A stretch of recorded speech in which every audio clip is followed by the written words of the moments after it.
I'm away today, but you are in the capable hands of one Mr. Carl Jackson, the pride of Orlando, Florida. Carl, take it away. All right, thank you, Scott.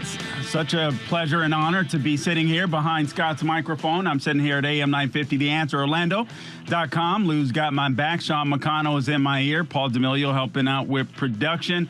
I know we have Rick Low-Key somewhere. Who do we have on the lines, Mr. McConnell, if anyone? All right, Rick Low-Key on the lines as well. All right, I am your guest host, Carl Jackson, sitting in again for Scott Jennings. I got a jam-packed show for you today. So much to get to. It is unbelievable in a short amount of time, so I hope you are ready for some conservative cardio. The Queen of Talk, Jennifer Horn, is going to be joining me at the bottom of the hour to talk about these communists. They call themselves Democratic Socialists and some of the things that they want to get away with. I'm going to talk about that, and that's probably going to be the overall theme of the show, but I'm obviously going to mix a lot of the news stories in. We'll talk about Iran a little bit. Listen, I think we're just softening them up. Victor Davis Hanson had a great piece in the Daily Signal a few days ago. Basically, it's time to show them the what for. It is time to do some serious pounding when it comes to Iran, and that way we can make sure that things are copacetic in a Strait of Hormuz. We got other pipelines opening up in Oman. It doesn't seem like the Iranians were ready for that. We don't quite know exactly who's in charge, but we know that we've taken out a couple of tiers of their leadership, and we continue to soften them up. We know that they're still killing, unfortunately, innocent people. President Trump has had enough. The Vance's plan, the memorandum of understanding, has kind of blown up. And so President Trump, he is the Trump card, so to speak. He's the silver lining. So we'll talk about that some. Let me ask you a question, because this is going to be the theme of the program going forward, whatever headlines we touch on, and we will touch on plenty of them.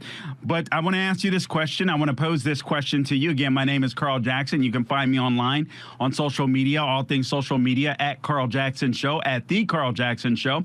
You can subscribe to my podcast, cleverly named The Carl Jackson Show, on YouTube, Spotify, iHeart, Salem Podcast Network, or wherever you go to get your podcast, The Carl Jackson Show. Like, share, and subscribe. Are we going to remain a government of the people or become a government of the few? I think that's what we're looking at when we look at the 2026 midterms. You know, it's so funny because every single election, I feel like I say, and many of my colleagues will say, this is the most important election of our lifetimes. You know, recently I watched the movie, or saw the movie, my wife and I, Young Washington, and it hit me that every election is the most important election of our lifetime, because we should constantly be moving the goalpost forward when it comes to the spirit of America and what our Declaration of Independence embodies, what our Bill of Rights embodies. So every election is the most important election of our lifetime, because you can fall backwards. And when you fall backwards in the fight for freedom, frankly, it's hard to get back on your feet. All you have to do is look at Los Angeles. We'll touch on that a little bit as well later with Jennifer Horn. All you have to do is look at New York City. I mean, Ma'am Danny is scoring a knockout punch. You got homeless encampments starting to pop up in the city, just like you see in places like Los Angeles. In some places in Chicago or what have you. Chicago tends to be a little better at it, a little cleaner. But nonetheless, you see that starting to happen. So we'll get into that. Trump is going to address the nation tonight on what is speculated to be free and fair elections. Nobody seems to know for sure, but there's been enough leaks where it seems like that is going to be part of the speech tonight. So we'll look forward to that at 9 p.m. Eastern. The DSA trust fund babies. I'm going to dive into this and that want to control your lives. It's important to know who they are and what they're after, and who's behind them and who's backing them. We're going to talk about that. Trump restarts the ICE traffic stops. This is extremely important. And by the way, guys, all of these stories are connected. I'm one of these people. I like connecting the dots. I don't believe that a lot of these stories exist in a vacuum, whether you're talking about ICE, whether you're talking about these DSA trust fund babies, frankly, whether you're even talking about the Supreme Court of the United States, Amy Coney Barrett and Justice Elena Kagan coming out the other day and saying, hey, listen, we need more protection. And I got to be honest with you, it was kind of weird seeing the reactions to that online, even from people on the right.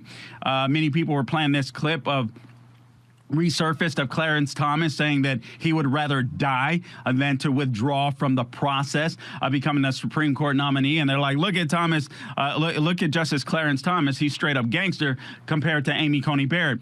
There's a big difference. There's a big difference. It's weird to me that oftentimes online you don't see much nuance, even when it comes to the right, sadly. But I'm of this opinion. I just want to make this emphatically clear. We'll get to Jack Smith, 5 takeaways from Todd Blanche's nomination hearing. The woman that was released, American woman released in Iran. But let me just circle back to the Supreme Court justices. I'm okay with them packing. Frankly, I'm of the belief, and I'll tell you why momentarily.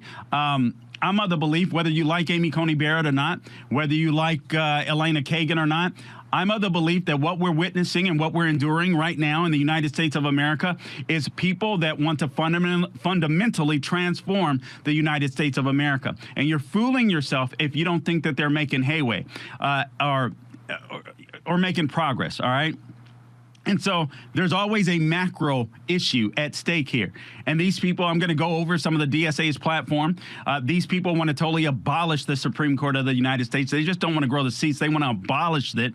And I'm going to tell you why that's connected. And frankly, I think the Supreme Court justices should be armed. I think they should get training. I think they should be allowed to open carry with some M4s. And if they are going to get protection, I got to tell you, I am okay with that. Some people may not be, even on the right, which is weird to me. But I'm completely okay with that. And I'll tell you why. Because what the left is trying to do is they're trying to undermine our institutions as they exist. They're trying to undermine the executive branch. We see it all the time with the Russia collusion hoax, so on, et cetera, with President Trump. They're trying to undermine the legislative branch. They're trying to undermine your vote, the Constitution as a whole, trying to get rid of the Electoral College. And so by scaring and intimidating Supreme Court justices, and it's really easy for any of us to say, hey, listen, man, this chick, she's a little scary and stuff like that. And and then you hear what she's gone through and what her family has gone through. I'm like, yeah, I'm down with them being armed. As a matter of fact, and I'm not saying this to be hyperbolic, I believe there should be shoot-to-kill orders. I believe that if someone tries to endanger the lives of our Supreme Court justices or someone tries an attempt on their life, I think there should be a shoot-to-kill order. You know why? Because I think that's the only way this will stop. Carl, that's harsh. That's harsh. You're just being hyperbolic. You're just ghetto fabulous. You don't know what you're talking about. No, I think you're just naive. This is the United States of America, unfortunately, with the left that we're living in. When you get to a point where John Fetterman is the only seemingly sensible Democrat on the left side of the aisle, we've gone cray-cray, because if you look at John Fetterman, the guy is filled with common sense. But if you look at his voting record, the guy is no moderate by any stretch of the imagination. But they hate him because he likes Israel. He understands that Israel is an important Western ally, so they hate his guts. He's willing to speak out against the radical left in his party. He's willing to call out an alleged rapist in Grand Plattner, and so the party hates him despite the fact that they threw him under the bus. I mean, it's absolutely amazing what we're seeing and what we're enduring right here in the United States. So I say to you that every election is the most important election of our lifetime, and I regret a kind of minimizing, say that again, Sean, minimizing that in the past. Thank you. So are we going to remain a government of the people or become a government of the few? That is the question that is at hand. Whatever story that we will touch on today, that is going to be the question at hand. That is the theme of the show. Are we going to remain a government of the people or become a government of the few? Because that is indeed what the left, what the Democrat Party is trying to impose on us. And I say Democrat Party, guys, because the Democrat Party, they have no leaders right now. Hakeem Jeffries is not a leader. Chuck U. Schumer, hat tip Rush Limbaugh, is not a leader. So right now it's up to those of us in the Republican Party to conserve this great country. We'll be back. Hey, it's Scott. I've got a quick message about energy. And you know this. It drives our economy forward. It keeps our daily lives running. It powers innovation, creates new opportunities for communities, large and small. And Duke Energy is meeting demand for over 10 million electric and natural gas customers across 6 states in some of the fastest growing regions of our country. Through smart investments in technology and infrastructure, Duke Energy is adding enough new capacity to power 10.5 million homes over the next 5 years. And this is important. They're doing it while keeping costs as low as possible, returning billions of dollars to customers while ensuring that the mega energy users pay their fair share. And this is only the beginning. They've also recently announced more than $5 billion in customer savings, including over $3 billion in federal tax credits. Duke Energy, they put customers first. They deliver reliable energy below the national average when and where it is needed the most. You can learn more at duke-energy.com/powering America. Fighting the left with the best weapon we have, common sense. This is the Scott Jennings Show. Okay, welcome back to the Scott Jennings Show. I am your guest host, Carl Jackson. Again, we have plenty to get into. I was just talking about the Supreme Court justices wanting a little more protection, and I wholeheartedly agree with them, and they should have it, regardless of how you feel about the justices. For me, it's not about the justices, although it is about the justices. I don't want to see anybody threatened. I don't want to see anybody hurt. I don't want to see anybody intimidated, shot, killed, so on, et cetera. But also, I don't want to see our institutions undermined. And this is exactly what the left is trying to do. And so once you understand it from that angle, regardless of how you feel about any of the justices, you want to make sure that these lefties, these little commies, don't tear our system down. And that's what they're trying to do. They'll it's weird to me. Even some people on the right don't always seem to get it. And I understand the frustration because we don't always get what we want in the courts. But I've been looking at Amy Coney Barrett's record. Listen, I didn't like her take on the birthright citizenship case. We basically kept the status quo, but I can tell you she did pretty good on the other cases. Regardless of that, the idea is to make sure that we don't tear down the institutions. Speaking of tearing down the institutions, before I get into the Democratic Socialists of America, I may wait for Jennifer Horn, and then I want to give you some of their platform. But speaking of tearing down the institutions, let's take a look at Jack Smith's former special counsel. Hat tip, just the news. New revelations are raising questions whether Jack Smith lied to Congress about spying on lawmakers, and he did lie. This guy should be brought before Congress. I mean, he can face up to 5 years in prison. I hope they will throw the book at him. But hat tip, just the news. New documents showing that former special counsel Jack Smith's team accessed the contents of private text messages of more than 40 lawmakers. And when they say 40 lawmakers, that's whomever they're texting as well. All right, so keep that in mind. I mean, I hear that Sean Hannity is caught up in this once again, are raising questions about whether he misled Congress when he testified last year. In December, Jack Smith appeared before Congress and testified that the quote-unquote toll records, which are telephone records, his team requested for members of Congress didn't include the content of those messages. He was asked point blank, did you request that the toll records from the members of Congress include the content of the text messages? Smith said no. However, these newly released records show that Smith's team did access the private text messages of 44 individual lawmakers and did so by, listen to this, bypassing the established filter team. That filter team is in place, and they're responsible for evaluating and segregating privileged information, the Senate Judiciary Committee said. All right, so this guy just completely ignored or bypassed the filter team because he wanted their personal information. He lied about it before Congress. This guy is an attorney. He knew this could come back to bite him on the butt, which brings me to another point. Why wasn't he scared? We got to throw the book at these guys. We've got to throw the book at these guys. This is the only way this nonsense ends. Communications from members of Congress pertaining to their official legislative duties are protected from criminal prosecution under the Constitution's speech or debate clause. This, according to the committee, bypassing a filter team evades consideration of additional privilege, such as attorney-client privilege. So you can imagine Jack Smith or these lawmakers, perhaps they're trying to delve into the Russia collusion hoax, whatever it may be. Maybe they're contacting attorneys. Jack Smith bypasses this filter team, gets information, people that he can, so they can know how to perhaps defend themselves, go on the offense, or people they can intimidate, people that they can have dirt on.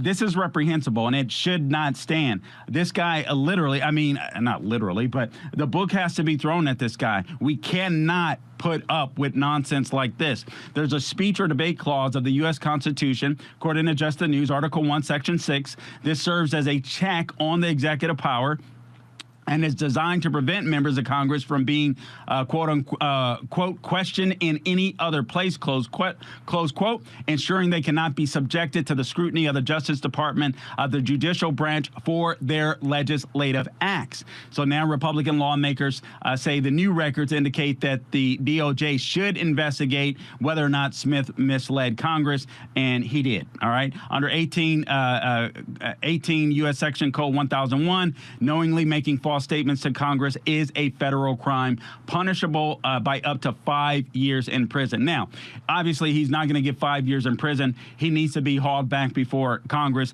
He needs to be held accountable, and he can't just walk away with a slap on the wrist. The only way you're going to end this weaponization is if people fear that they're going to be punished for it. It's like the same way when it comes to illegal immigration. The only way you're going to end that is if people fear that they're going to be punished for it, which is why we should never stop traffic stops. More on the other side. You want to drive a leftist crazy? Tell the truth and keep smiling. This is the Scott Jennings Show. All right, welcome back. Welcome back to the Scott Jennings Show. I'm your guest host for today, Carl Jackson, sitting in for Scott. And you know her, the queen of talk, Jennifer Horn, is joining me right now. We're going to talk about some of these crazies inside of the Democratic Socialists of America, basically commies, but we're going to get into that a little bit. Jen, welcome to the program. Thank you so much. Always great to be with you, Carl. Thanks for having me on. Yes, ma'am. All right. So, Jen, these people are bold. These people are literally emboldened. And, I mean, they are just pushing the Democrat Party, or I guess dragging the Democrat Party to the left because they're so bold. But the weaklings, the weak leaders of the Democrat Party don't seem to be fighting back. What do you say? You know, it's so interesting to chat about this with you today. It's kind of appalling, and just you almost feel like you're living in just this surreal, like, other universe. Imagine this, that in the House you had pretty much every Democrat not voting to fund Israel. When would that have ever happened? Democrats and Republicans used to come together on funding Israel. We used to agree on being an ally to Israel. And the Democrat Party in the last, I'm going to say it's accelerated in the last 2 years, has completely changed. And I'm not saying that you have to agree with everything that Israel does. You don't have to do that. But by and large, you have to understand the threat that Iran, that Hamas, that this extreme terror that it presents to us here in America. If you don't care about Israel, I happen to. Look, I'm a person of faith. I happen to think that it's the right thing to do to stand with Israel. I know you feel the same way. But even if you don't come from that perspective, if you are not listening to Iran saying death to America, death to the Jews, death to Western culture, and they're happy to spend money to facilitate that, I don't know what to tell you other than to check you into a psych ward. What more do you need to hear? These are not funny jokes. These are not words that don't carry any heft. And by standing with Israel, that is our best chance to defeat that ideology that is dangerous to all of us.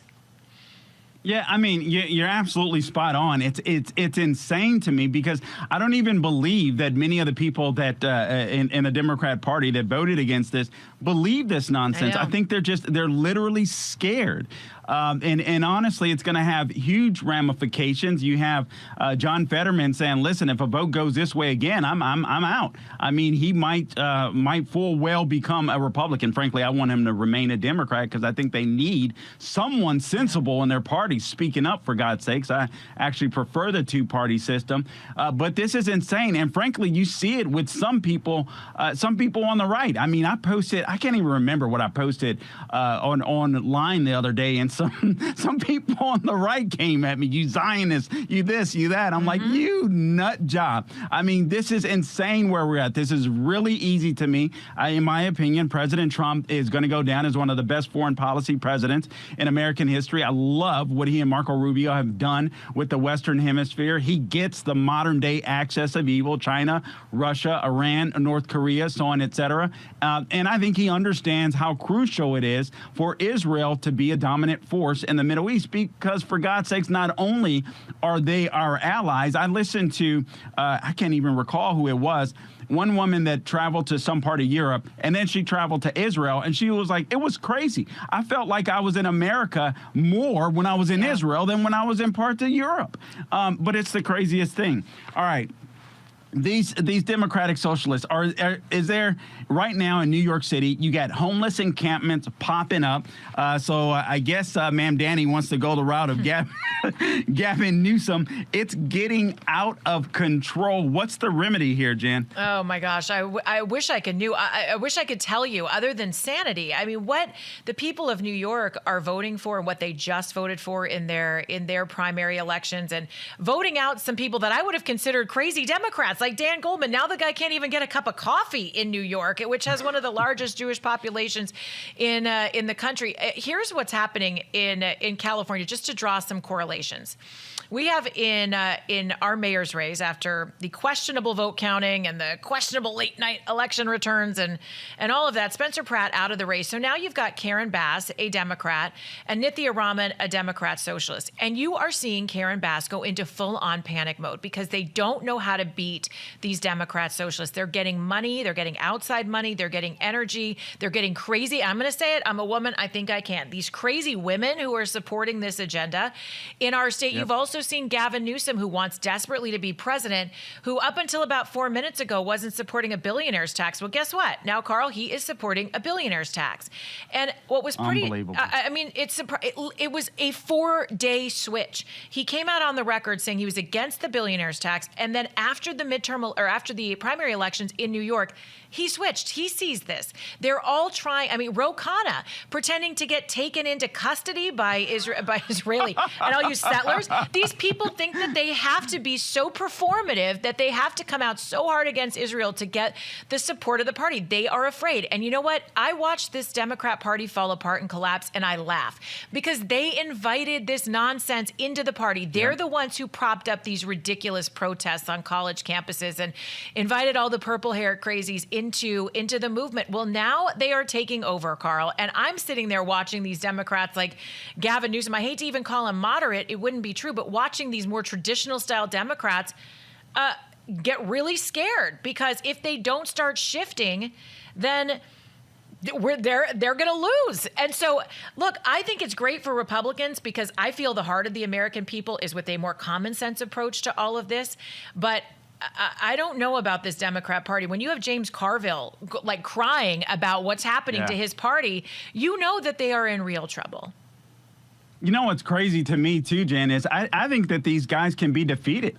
If you attack them based upon their policies, the fact that so many of these people are trust fund babies, and you hit the nail on the head. You said a lot of these people are crazy women. We know the DSA overwhelmingly is made up of white liberals. You can look at the faces that they're trying to put in front of people. The Chevalier, all of these are dark-skinned people. I mean, that's done intentionally. If the people can speak well, and if they look, if they look like minorities, this is what the DSA is trying to do. But this is a serious problem. And unfortunately, I think the reason why Democrats are incapable of overcoming this, I think these guys are going to take over the party, is simply because they believe so much of what the DSA believes, except some of the far, they're not communists. Perhaps they like Israel, but they're not willing to stand up for, they're not willing to stand up for Israel anymore. But so many of the other things that the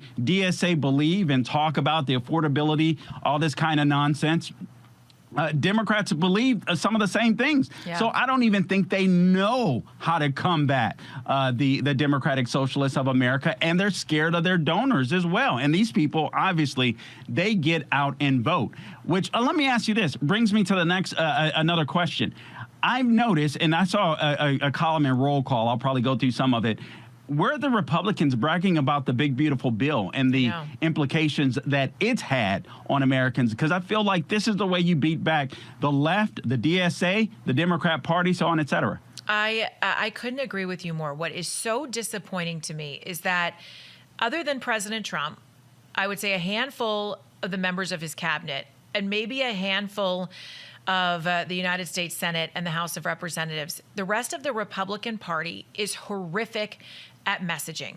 We are still so afraid to offend people. We are still so afraid to trample on one another, to get called these certain names or labels. The time for that fear is over. We need people who are truth tellers, and we need people with backbones. And sadly, the Republican Party is just as frustrating to me as watching the Democrat Socialists take over the Democrat Party, because I watched the hearing yesterday, and you probably did too, with Todd Blanche.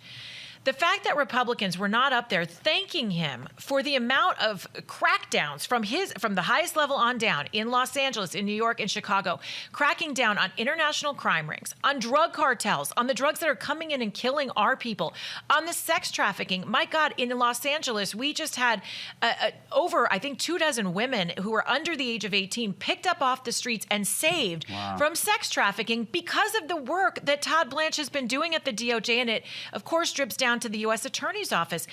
Why are we not doing that? The Democrats take every opportunity to showboat and to talk about Jeffrey Epstein and President Trump and it's his attorney.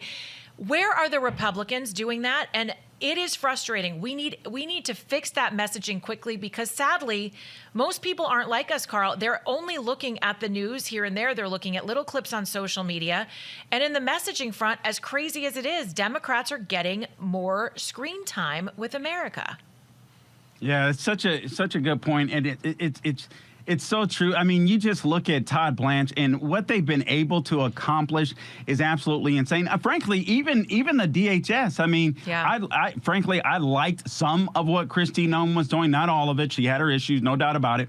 I like Mark Wayne Mullen, but the numbers of the people that are being deported, detained, I mean, they are up. And I'm like, Republicans should be bragging about all this stuff. The fraud that Todd Blanche is helping to uncover, his DOJ is helping to uncover, those are taxpayer dollars that are going to, oftentimes, illegals that should not be privy to this money. While American citizens are working hard, busting their butts, these people are opening up fake businesses, driving luxury cars that hardworking Americans cannot afford. I don't understand why Republicans can't just say that and shout it from the rooftop. I know. And look, you can't even blame the mainstream news media anymore, because while you may not get as many opportunities as a Democrat, social media is a powerful tool. And that's where we are failing. And I thought it was also appalling while we're talking about this that not one Democrat went to that fraud hearing yesterday in Washington, D.C. Yep. A little shout out to Minnesota there. That is whether you support the fraud, you think there's anything to it, it's your job. You've been elected to sit there and learn about it. And then if you don't agree, come out and articulate what your side of the story is. But they don't even want to be good stewards of taxpayer dollars. They just want to showboat. They want to promise people things that they'll never be able to deliver. And meanwhile, all of these very blue cities are being taken over, as you said, by homeless encampments. And our mayor, who just this week, Karen Bass, came out and said that people are forced to use meth on the streets of Los Angeles so that they can stay awake and protect themselves when they're homeless. Insane. Insane. You love it? I heard that, and honestly, every time I see that lady, my jaw drops with the things that comes out of her mouth, and I'm like, surely she'll go back and check herself. She's incapable. It's like Kamala Harris. These people are just incapable. Jen, where can people go to find you before we get out of here? At Jennifer Horn on Truth and on X, and Jennifer Horn Radio, Facebook and Instagram, and AM 870, The Answer in Los Angeles. All right, Jennifer Horn, the Queen of Talk. Thank you so much. Appreciate you. Thank you. Slaying the leftist narratives one by one. This is the Scott Jennings Show.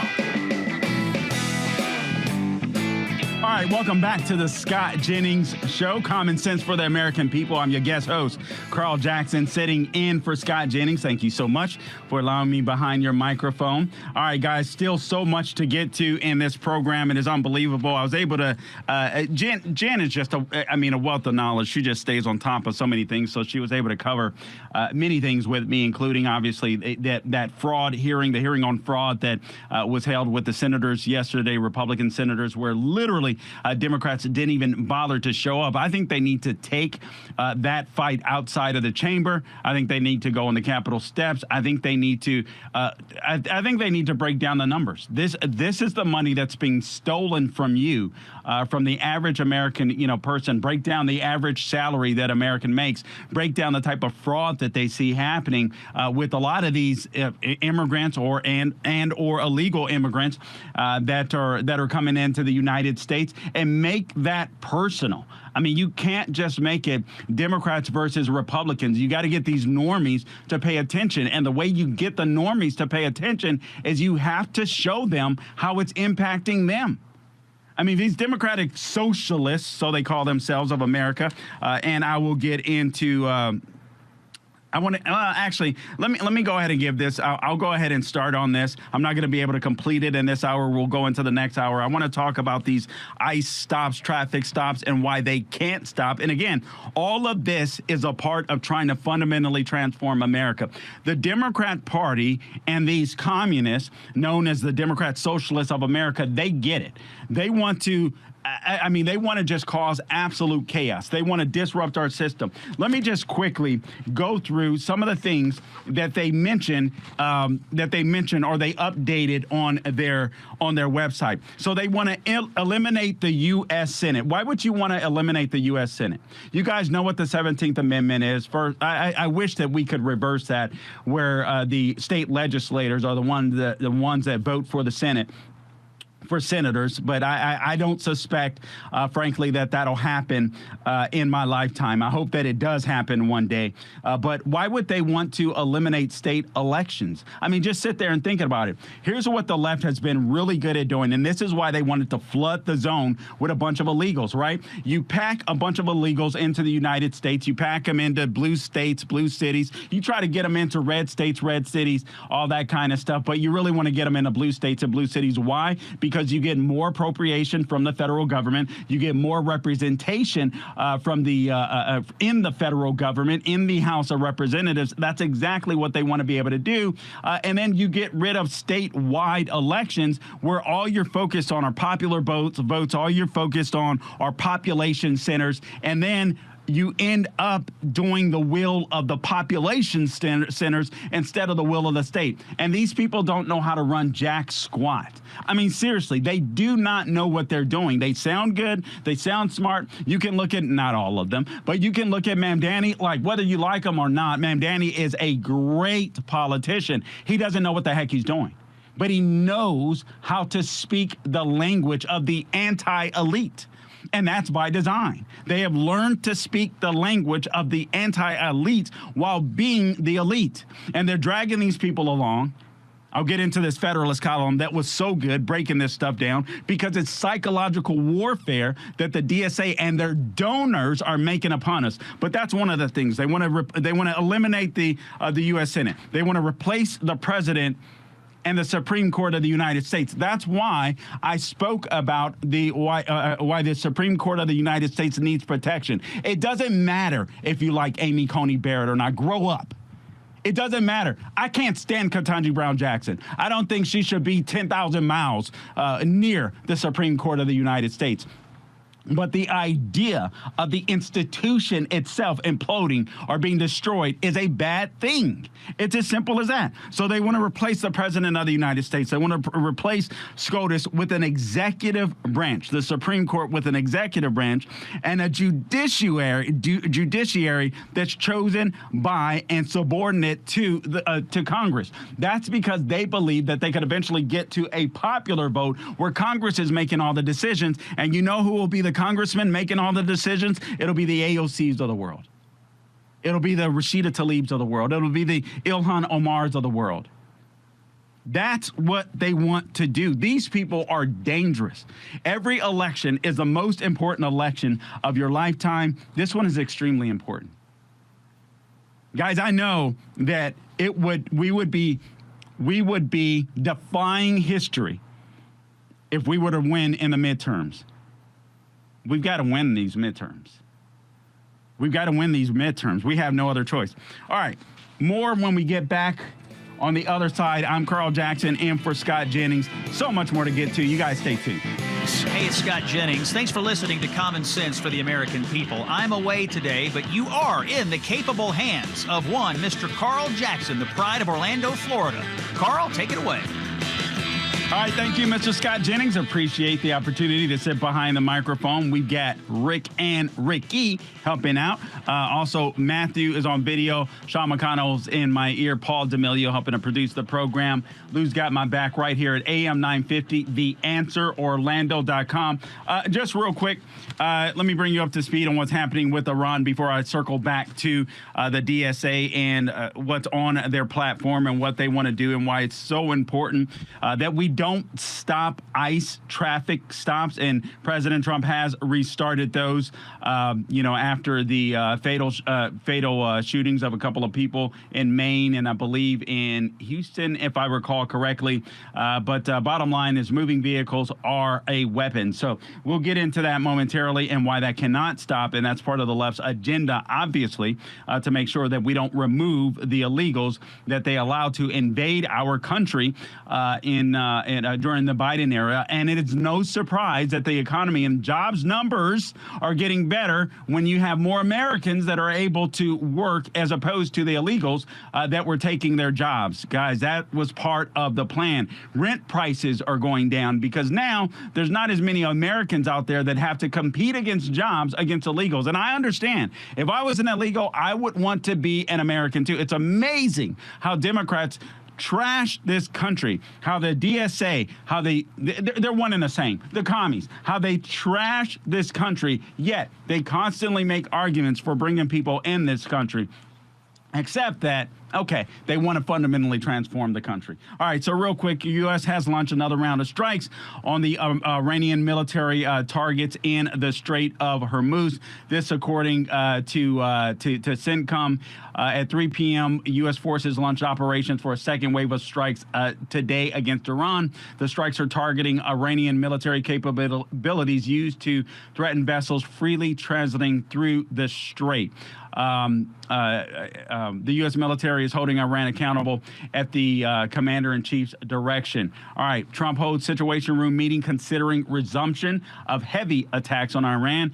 So the president held a Situation Room meeting. This occurred yesterday to discuss a massive offensive in Iran that will be wider in scope than the current strikes around the Strait of Hormuz. According to three people with knowledge, Trump appears willing to escalate the war to cause enough damage that the Iranian regime will open the Strait of Hormuz and accept Trump's nuclear demands. Now, here's what's important. Basically, we gotta beat them down, and we gotta beat them down big time. And we can do it, I think, without destroying the economy. And I know President Trump is concerned about that, as well he should be. It's partly, listen, let's just be real, it's partly political. You want to be able to win the midterms, but I do believe that this Iranian regime has to fall. And that's got to be part of the deal. I mean, in my opinion, if you want peace in the Middle East, then Iran can have no nukes. There can be no IRGC. There can be no proxies. The strait has to be open, and we're going to be working. We're continuing to work, and the Gulf states are continuing to work around the strait. And maybe that won't be as big of an issue in the long run. And frankly, the people of Iran, the Persian people, have to be free, and that's why I say we need to get rid of the IRGC, because that's how you secure long-term peace, where the United States of America doesn't have to go back, all right, and go back frequently.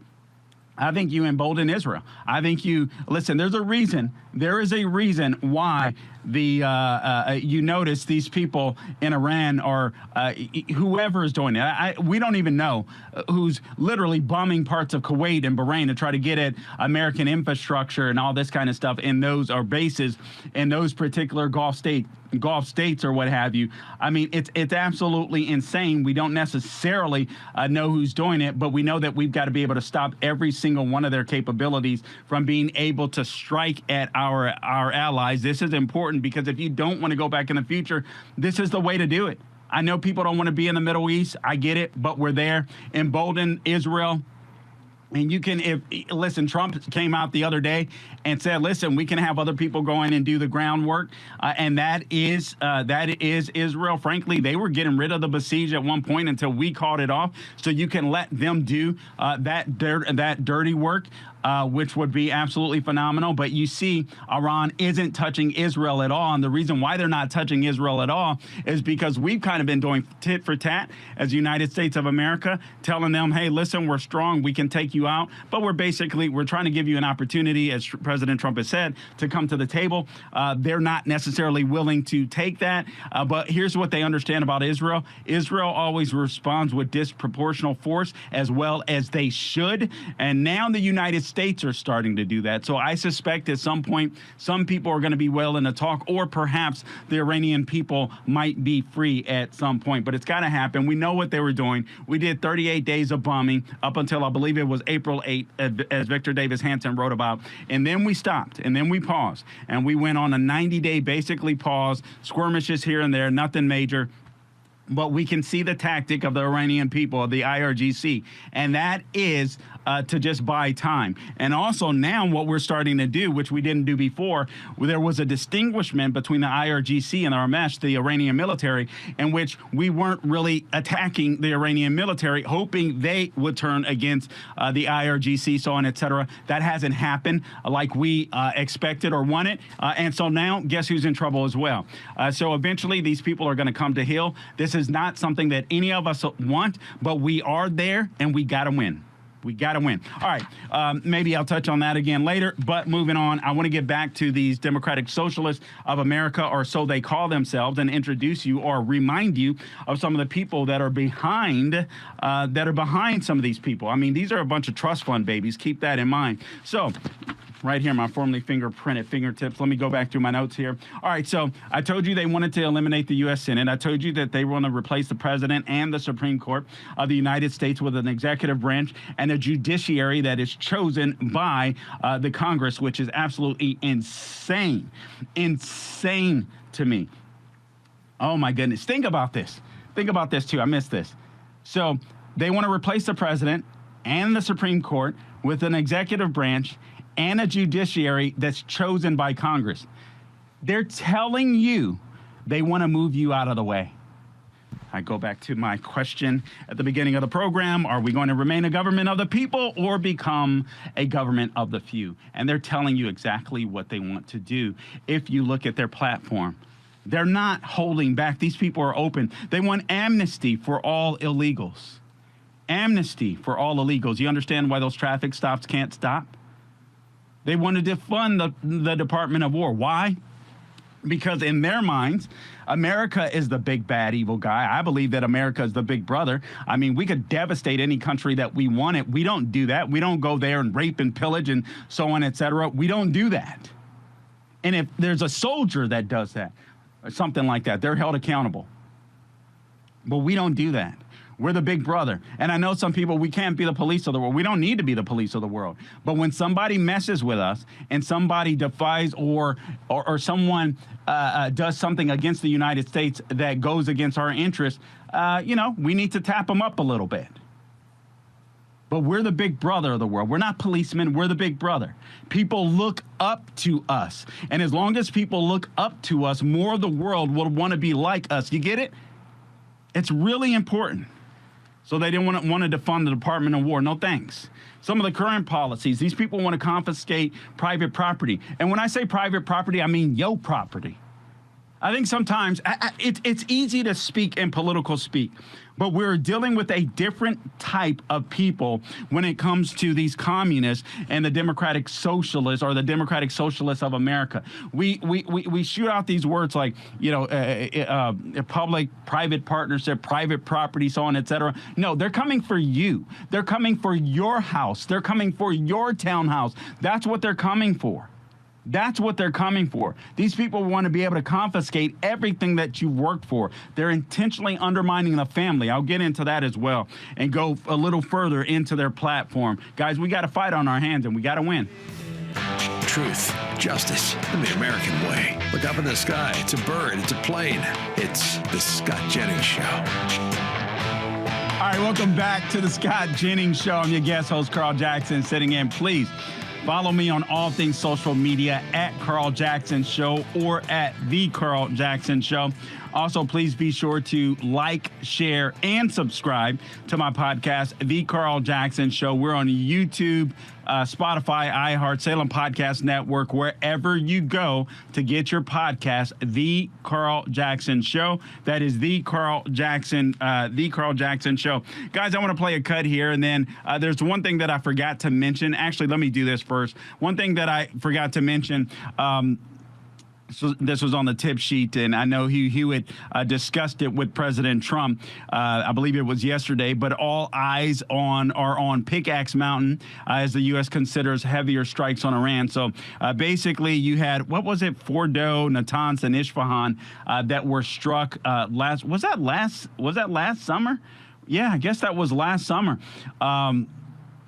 Where we struck those nuclear sites, and now, but apparently this is the biggie. It's the most heavily fortified nuclear facility that they have.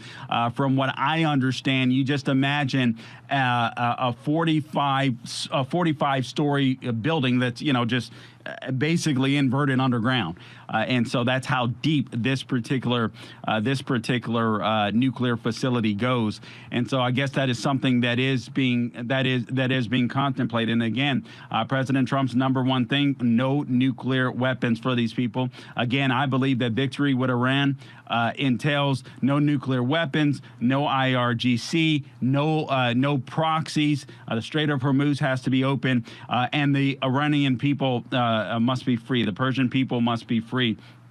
And I believe that if you can accomplish those, and frankly, guys, I'm just saying this because I think President Trump is the only one to do it. And it may be that we just keep touching these people up, making sure that they can't strike at our Gulf state friends, any of our Gulf state friends. And it may be that this is an after the midterm election thing.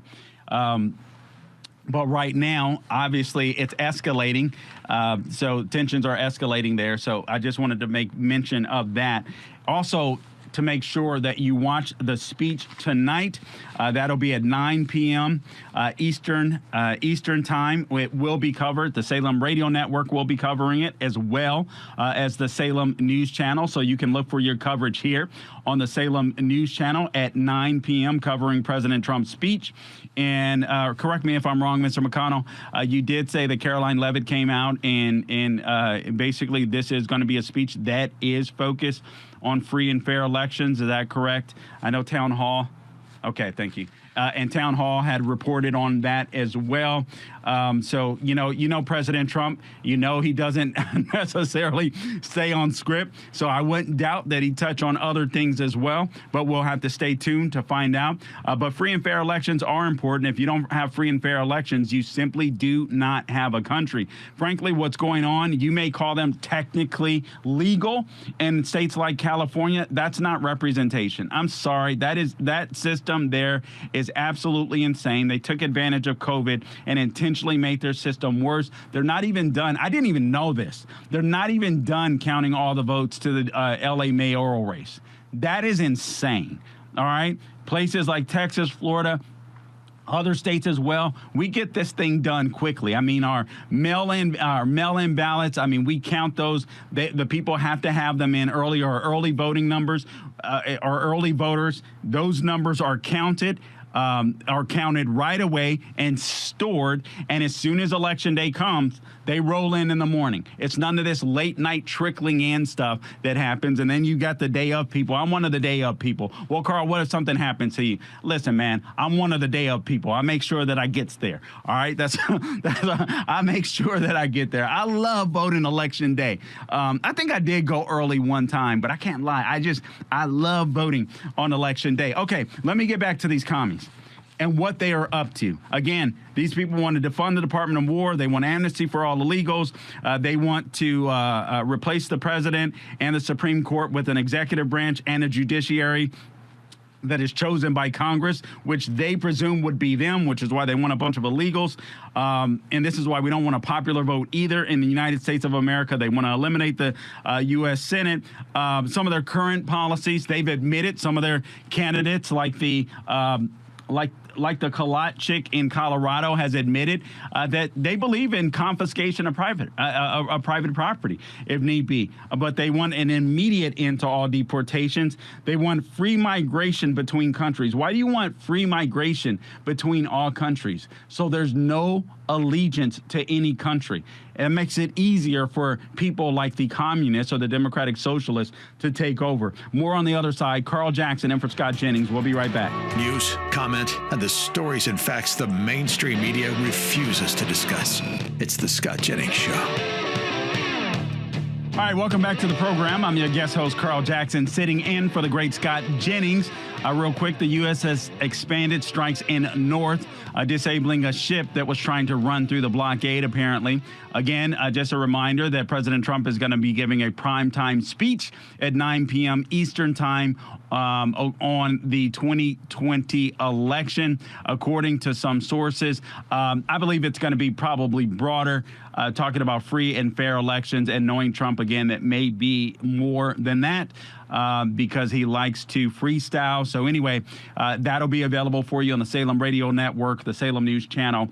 We will be covering that, so keep that in mind. Real Clear Politics is reporting, at least it's a headline, and it's a bunch of nonsense in my opinion.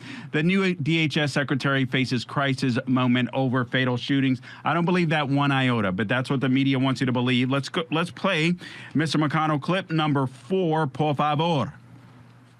Immigrants are less likely to murder people than other American citizens. If you're worried about being murdered, and I don't want to be murdered, but you're much more likely to be murdered by, an ex-spouse that's mad at you, somebody who you fired from a job. You're much more likely to be killed by another American than you are an immigrant. Just saying.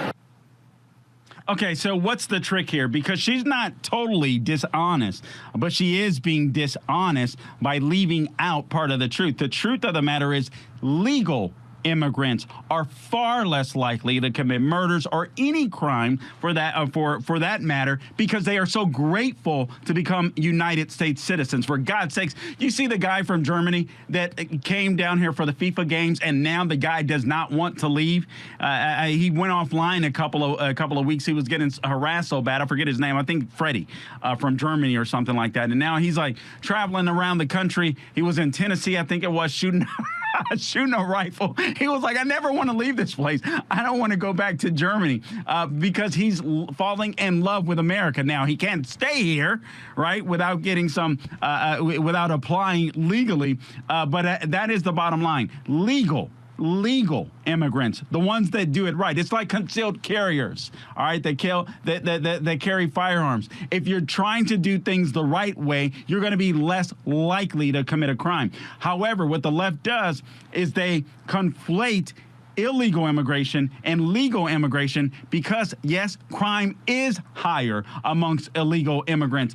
John Lott did a study on this. As a matter of fact, he looked at New York City to break it down, and actually, as per capita, illegal immigrants were far more likely to commit crime, and not just crime, but violent crime, than your average American citizen. So that is total BS. Another cut before I go on to the DSA. I want to get into why these ICE traffic stops cannot stop, and why the Republicans aren't boasting about the big, beautiful bill. It's something that has to happen. I may have to get in the weeds a little bit, but I'll go through it as quickly as possible. But first, before I do that, let's go to cut number 8, please. Mr. McConnell, this is his ex, Jasmine Crockett. We need people that will follow the law, not follow the man. And that's exactly what we're seeing. And it is so terrifying, because one of the reasons that our previous DHS secretary is out is because of the reckless, warrantless killings of American citizens on our streets. It's not the people in the streets that are making our neighborhoods unsafe. It is the officers that they have put into our communities that are making us unsafe. One of the dumbest things I've ever heard, but of course there'll be no pushback. So you mean, Jasmine Crockett, that if we totally abolished all police and there were no police around, would you feel safer? This is totally asinine. You've got about 2,000 detainees or deportations per day right now that ICE and the Department of Homeland Security are being able to accomplish on a daily basis. And you have a couple of shootings. Those numbers, I mean, I don't want to minimize anybody I don't want to see anybody get shot. Not illegals, nobody. I don't want to see anybody do that. Guys, your car is a weapon. I don't care if your car moves forward just a little bit. I don't care if you pump on the gas. That is a weapon. And everybody knows that's a weapon. It's so, these people, it's so funny. It's so convenient. They don't have to worry about the crime. All they have to do is worry about the rhetoric and the propaganda. This is complete and utter nonsense. You don't stop picking up these people when it comes to traffic stops. And you know why they have to do it? I'll tell you why right here at my formerly fingerprinted fingertips. I mean, Washington Post the other day, let me see if I can find this. Forgive me. It was an old Obama appointee, and good Lord, I didn't mark it. Anyway, it was an old Obama appointee. Oh, yeah, here it is. John Sandwig. He served as acting ICE director under the Obama administration. And he said it made sense for the agency to halt vehicle stops, given that ICE officers have been responsible for 5 fatal shootings while firing on vehicles since Trump took office last year. Okay, so notice those words. This is Washington Post, left-wing rag. All right, since Trump took office last year. Sandwig said, listen to this. He gave himself away. He didn't realize it. Under past administrations, typically made the vast majority of arrests of undocumented immigrants, gave himself away again, at prisons and jails. Pause. You understand that under the Trump administration, these blue city commies are not allowing the Trump administration into their jails.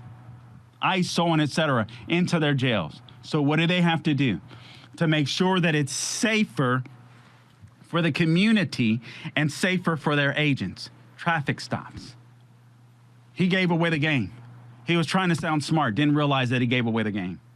He said pressure on officers to ramp up arrests under Trump's mass deportation campaign has increased the number of vehicle stops and the dangers associated with them. Yeah, they have to do it.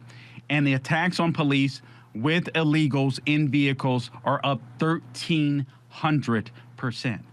Your car is a weapon. Whether you like it or not, your car is a weapon. And I'm sorry, Alex Preddy is dead. I'm sorry, Renee Good is dead. But I'm not going to continue with this nonsense and stroking this false narrative. There's not one of us in this listening audience that would go and kick the car of an ICE agent or get involved or get in the middle of a confrontation while they're trying to make arrests. There's not one of us in this listening audience that would block the ICE agents from going and doing their jobs when these people are picking up a bunch of criminals. And honestly, when they pick up the criminal, sometimes there's illegals that are there, and yes, those illegals may be detained and deported too. There's a part of me that does feel bad. I know they want to come here for the American dream, but you can't cut in the line. You can't cheat. We can't handle that. We can't afford that. All you have to do is look at rent prices. That's all you have to do. All you have to do is look at job loss. When there's jobs available, you've got people that'll end up paying some of these people under the table, or perhaps they won't necessarily give them a fair wage, so on, et cetera. Nonetheless, they'll take jobs, they'll take places that Americans can live in, and it just makes it costly for all of us. And by the way, for all of you lefties out there, if America is such a systemically racist place, shouldn't you be applauding these people being deported? If their countries are better, if their countries aren't these, as Trump said, as whole countries, Shouldn't you be applauding deportations? This is why you can't take these people seriously. This isn't about a crisis. We're not in a crisis. We were in a crisis when 10, 12, 15, 20 million people were invading our country and we couldn't vet them. We didn't know who they were. We were in a crisis when people like you and I were busting our butts every day at work to be able to pay for their welfare. Some of them in New York City, able to stay in posh hotels that I can't afford, get food and buy for free that I can't afford, but I get to pay for theirs. It's just absolutely insane. It is just insane. So no, don't stop the ICE traffic stops. Don't stop them. I say increase them. I say increase them. I don't want to see anybody get hurt.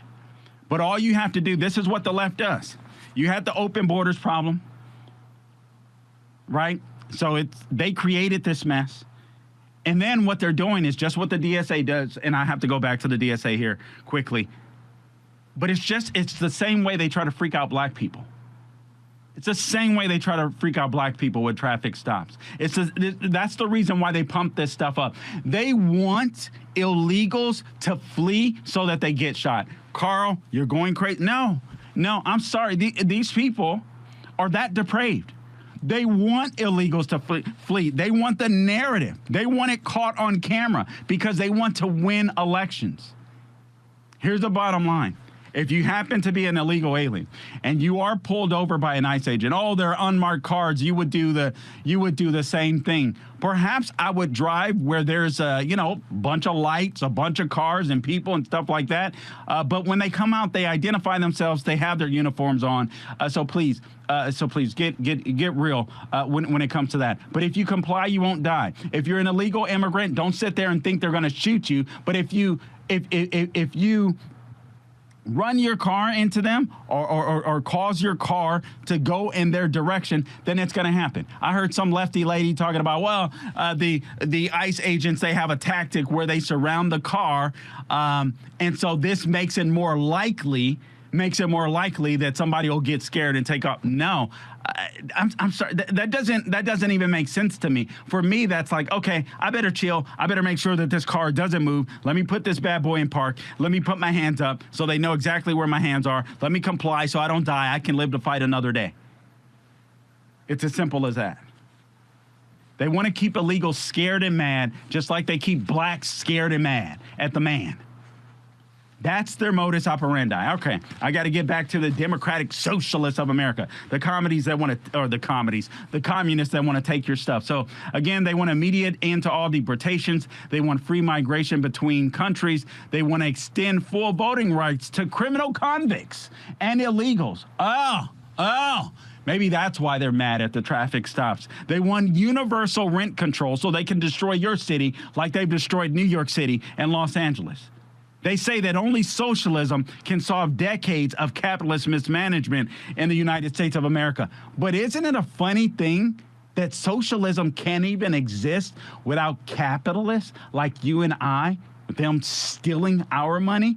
Pretty insane, isn't it? We'll be back. Where leftist narratives go to die. This is the Scott Jennings Show. All right, welcome back to the program. I'm your guest host, Carl Jackson. Don't forget to follow me on all things social media at Carl Jackson Show, at The Carl Jackson Show. I'm on X, I'm on Instagram, I'm on Facebook. You can find me at either one of those places. And again, at Carl Jackson Show or at The Carl Jackson Show. Either way, you'll find me. Please like, share, and subscribe to my podcast, The Carl Jackson Show. That is The Carl Jackson Show. YouTube, Spotify, Salem Podcast Network, wherever you go to get your podcast, The Carl Jackson Show is where you can go to find me. I know Scott has talked about this. I'll just make a quick mention of it. I can't even pronounce the guy's name, Josh, whatever, Preet Singh, the 21-year-old from Yuba City that received 4 years, 8 months in prison after pleading guilty to vehicular manslaughter in 2025, 8-vehicle crash on Interstate 10 near Ontario, where the collision killed Clarence Nelson, a former Pomona High School assistant basketball coach, his wife Lisa, and one other, while injuring 4 more. So the guy gets 4 years, 8 months in prison. Frankly, I believe whoever hired him should get some serious time. These people come over, and if you hire them, they come over from different countries, different lifestyles. I'm not minimizing this. I'm not making any excuses for this, but I think the real people that should get the real time are the people that hire them. And I think this nonsense would stop pretty quickly. Okay, last few things when it comes to the Democratic Socialists of America. They want a 32-hour work week with no reduction in pay. They want Medicare for all. So basically, they want crappy medical service where the government runs the medical service where you're no longer in charge. It's just socialized medicine. They say Medicare for all. I need to stop repeating that. They want socialized medicine where the state is in control of your health care. All you have to do is go to the VA, even though the VA is being reformed and it is better. It is never going to be great because it is at the hands of big government. I'm sorry. Cancel all student loan debt so that they just want to make your dollar be devalued, basically. Your dollar will go down in value. Cancel all student loan debt. We're going to pay that bill regardless. It's insane. Eliminate cash bail. And just real quickly, I just want to remind you of some of who these people are. First off, you had these people that recruited Graham Plattner. And by the way, I think he should have stayed in the race. I don't know if they were threatening his family or what they were doing. I think he's a despicable human being. They knew he was a despicable human being. And honestly, I was arguing with people online, calling him every name in the book with the Nazi tattoo, when he was discovered on the Kick app that's basically a playground for pedophiles. And the people didn't care. There were literally people messaging from Maine like, you're just going to make us vote for him more.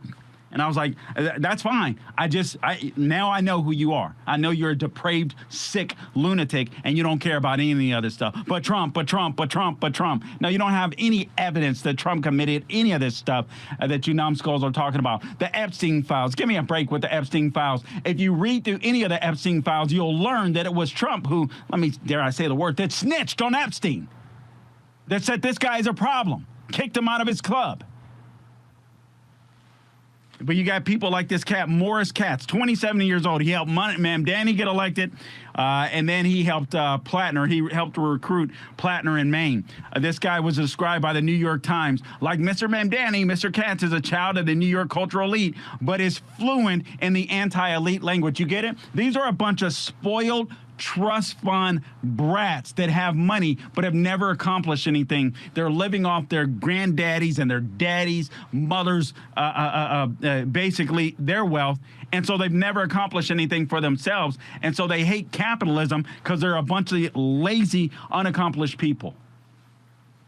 The same is true. This guy, Morris Katz, his great-grandfather and grandfather, they say like Plattner, Katz is a child of privilege who hates capitalism, functioning societies, and opponents of terrorism. Basically, he hates Jews. His great-grandfather made a fortune in hosiery.